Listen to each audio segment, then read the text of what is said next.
दिलगीर खान न्याजी की रहीमशहर खान कमिश्नर बहावलपुर मुस्तरजबीन सैलाब मुतासरा मवाज़े नूरवाला पहुंच गई। डिप्टी कमिश्नर खुरम परवेज कैमरा सैलाब में फंसे लोगों को रेस्क्यू करने के अमल को मॉनिटर किया।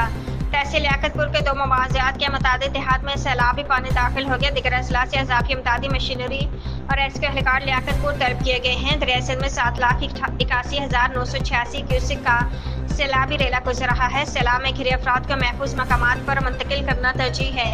मौजूदा सैलाब ने जिला को 56 मवाज़ात को मुतासर किया। सैलाब में फंसे 64,982 मुतासरीन को रेस्क्यू किया गया। नशीबी इलाकों से 62,000 से ज़ायद लाइव स्टॉक महफूज मकाम पर मुंतकिल किए गए हैं। जिला के 12 फ्लड रिलीफ कैंप्स में 2,636 सैलाब मुतासरीन कायम किए हुए हैं। फ्लड एंड रेस्क्यू ऑपरेशन में 58 कश्तियाँ हिस्सा ले रही हैं।